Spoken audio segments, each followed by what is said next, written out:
Sir குறிப்பாக மக்களவை எதிர்க்கட்சி தலைவர் ராகுல் காந்தி விஜய் கிட்ட பேசியிருக்காருன்னு தகவல் இருக்கு. என்ன இதுக்கான காரணம் என்ன? ஒரு நேரடியாக தொலைபேசி மூலமா பேசியிருக்கிறதா சொல்றாங்க. ஒருவேளை காங்கிரஸ் தாவேகா கூட்டணி அமைவதற்கான ஒரு அச்சாரமா? ஏற்கனவே தாவேகா காங்கிரஸ் கூட்டணி அமையும் அப்படின்னு சொல்லிட்டு பல யூகங்கள் சொல்றாங்க, பல செய்திகள் வருது. நேரடியாக ராகுல் காந்தியே தொலைபேசி மூலமா தொடர்பு கொண்டிருக்கிறது, இது எப்படி எடுத்துக்கலாம் சார்?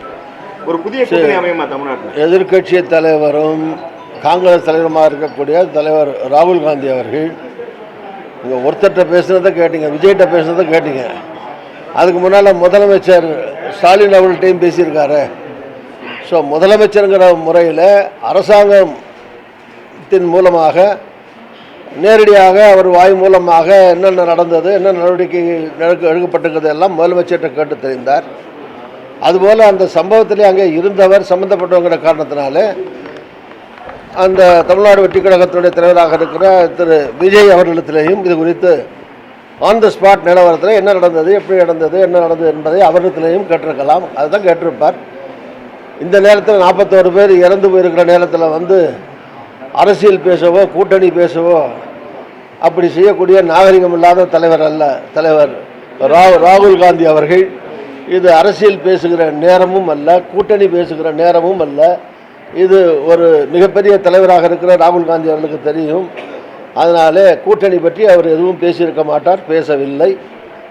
ஒரு கன்சர்ன், அவருடைய கன்சர்னு இந்த ரெண்டு சம்மந்தப்பட்டவர்களுடைய முதலமைச்சர் முறையில் முதலமைச்சர்கிட்டையும் அந்த ஸ்பாட்டில் இருந்தவர் சம்மந்தப்பட்டவங்கிற முறையில் விஜய்கிட்டையும் நேரடியாக அப்புறம் ஹாசஸ் மவுத்துங்கிற மாதிரி அவர்கிட்ட இருந்தே கேட்டு அறிந்திருக்கிறார். இதில் அரசியல் செய்ய வேண்டியதில்லை. அதே போல கூடுதல் தொகுதிகள் ஆட்சியில் பங்கு வேணும். இதை முடிச்சிடும் சார்.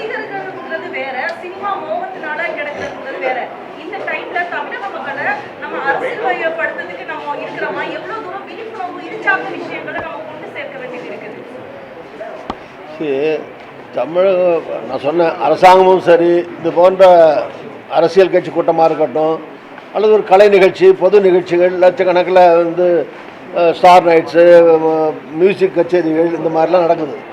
அதுலேயும் பல்லாயிரக்கணக்கில் லட்சக்கணக்கில் கூடுறாங்க மக்கள். ஸோ இந்த மாதிரி நிகழ்ச்சி நடக்கிற போது எவ்வளோ பேர் வருவாங்க, அதுக்கு என்ன பாதுகாப்பு நடவடிக்கை, என்ன அரசாங்கம் காவல்துறை என்ன செய்யணும், அந்த நிகழ்ச்சியை நடத்துபவர்கள் அங்கே வருபவர்களுக்கு அங்கே எத்தனை மணி நேரம் அந்த நிகழ்ச்சி நடக்கும், அங்கே வர்றவங்களுக்கு பாத்ரூம் போகிறதுக்கோ குடி தண்ணீர் தாகம் வந்தால் குடி தண்ணீர் வழங்குறதுக்கோ அந்த அமைப்பின் மூலமாக உரிய அந்த நடவடிக்கை எடுக்கப்பட்டிருக்கிறதா? ஸோ இந்த மாதிரி பலவற்றையும் நடத்துபவர்களையும் செய்யணும். ஸோ இப்படியெல்லாம் வந்து செய்யணும். பொதுமக்களும் விழிப்புணர்ச்சியோடு இருக்கணும். இந்த மாதிரி லட்சக்கணக்கான அல்லது பல்லாயிரக்கணக்கில் மக்கள் கூட்ட இடத்துக்களுக்கு மாதமாக இருக்கிற கர்ப்பிணி பெண்கள் போவது அல்லது கை குழந்தைகளை தூக்கி கொண்டு போவது இதெல்லாம் பெற்றோர்களும் தவிர்க்கணும். இவ்வளோ கூட்ட நெரிசலில் ஒரு அசம்பாவிதம் நடந்தால் அவங்க எப்படி காப்பாற்ற முடியும்? அந்த பொறுப்புணர்ச்சி பெற்றோர்களுக்கும் இருக்கணும். அதனால் எதிர்காலத்தில் இது எல்லா தரப்பில் இருந்தும் உரிய கவனம் செலுத்த வேண்டிய ஒரு அசம்பாவித நிகழ்ச்சி இந்த நிகழ்ச்சி. என்ன நடந்துச்சுன்றது தெரியல. விசாரணை ஆணையம் அமைச்சிருக்காங்க, அவங்க விசாரிச்சுட்டு இருக்காங்க. இருந்தாலும் நேற்று விஜய் வீடியோ வெளியிட்டு என்ன சொல்லியிருக்காங்கன்னா, சிஎம் சார் பழி வாங்காதீங்க, பழி வாங்குறது இருந்தால் என்ன வேணா பண்ணுங்க, என்னுடைய தொண்டர்கள் எதுவும் பண்ணாதீங்க, நேரடியாக முதலமைச்சரை குற்றம் சாட்டியிருக்காரு. அது எதன் காரணமாக அவர் நேரடியாக முதலமைச்சரை தாக்கி பேசுறதுக்கான காரணம் என்ன? விஜய் பேசுறதுக்கெல்லாம் நாம் பதில் சொல்ல முடியாது. இங்கே விஜய் தான் கேட்கணும். அதாங்க, அது விஜய் பேசுறதுக்கு என்ன காரணத்தினால பேசினாருன்னு நீங்கள் விஜய்கிட்ட கேளுங்க. என்னை பொறுத்த வரைக்கும் நான் சொல்ல வர்றது, அவருடைய கட்சியை சார்ந்த சில பேர் மேலே கேஸ் போட்டிருக்காங்க, சில பேர் கைது செய்யப்பட்டிருக்காங்கன்னு அந்த செய்தி அவருக்கு வர்ற போது ஒரு கட்சியினுடைய தலைவருங்கிற முறையில் என்னுடைய நிர்வாகிகளையோ தொண்டர்களையோ நீங்கள் வந்து இந்த மாதிரி கேஸ் போட்டோ கைது பண்ணியோ செய்யாதீங்க, அதுக்கு பதிலாக என்ன வேணால் பண்ணிட்டு போங்கன்னு ஒரு கட்சி தலைவருங்கிற முறையில் அவருடைய கருத்தை இதை சொல்லியிருக்காரு. அப்படி சொன்னது பாவம்னு ஒன்றும் சொல்ல முடியாது. அதனால் வந்து முதலமைச்சரை நேருக்கு நேரம் 2 பேரும் என்ன மல்கட்டா வராங்க? அது முதலமைச்சர் எங்கே என்ன உயரத்தில் இருக்கார்? ஒரு நாட்டை ஆண்டுட்டு இருக்கிற முதலமைச்சர், என்ன காவல்துறையிலேருந்து எல்லா துறைக்கும் பொறுப்பு இருக்கிற முதலமைச்சரும் விஜய் எப்படி ஒன்றாவார்? அதனால் 2 பேரும் அவரை சண்டையை கூப்பிட்றாருன்னு ஏன் எடுத்துக்கிறீங்க? அவர் வேண்டியவங்க மேலே வழக்கு கேஸு கைதுன்னு வரும்போது அவங்கள திருப்திப்படுத்தவோ அல்லது அவங்களுக்கு ஆறுதலுக்காகவோ ஒரு கட்சியினுடைய தலைவர் அவருடைய கருத்தை அவர் சொல்லியிருக்காரு.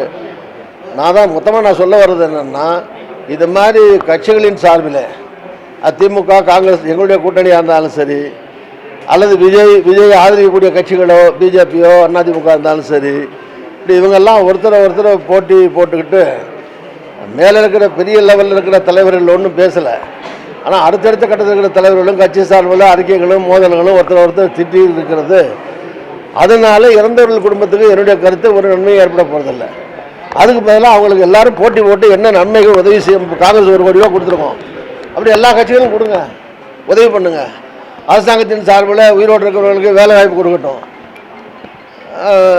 விஜய் சம்மந்தப்பட்டவர் அவர் ஒரு தொகை கொடுத்துருக்காரு, இன்னமும் என்ன முடியுமோ அதை செய்யட்டும். இப்படி இந்த மாதிரி மத்திய அரசு 2 லட்சம் கொடுத்துருக்கு, அதை என்ன 20 லட்சமாக உயர்த்தி கொடுக்கட்டும். அந்த பணத்தை மத்திய அரசு உயர்த்தி தரலாம், 2 லட்சம் போதாது. அதனால் இந்த மாதிரி ஆக்கப்பூர்வமான காரியங்களில் ஈடுபட வேண்டிய நேரமே தவிர இது ஒருத்தர் மேலே ஒருத்தர் சேட்டை வாரி எறியக்கூடிய நேரம் அல்ல, அதுக்கான அவசியமும் இல்லை என்று நான் கருதுகிறேன். செய்திகளை உடனுக்குடன் தெரிந்து கொள்ள கீழ்கண்ட கேபிள் மற்றும் டிடிஹெச் நெட்வொர்க்குகளில் எம்நாடு செய்தி தொலைக்காட்சியை காணுங்கள். பாதகம் செய்பவரை கண்டால் நாம் பயம் கொள்ளலாகாது பாப்பா. மோதி மிதித்து விடு பாப்பா, அவர் முகத்தில் உமிழ்ந்து விடு பாப்பா. அண்மை செய்திகளை உடனுக்குடன் தெரிந்து கொள்ள இணைந்திருங்கள் எம்நாடு தொலைக்காட்சியுடன்.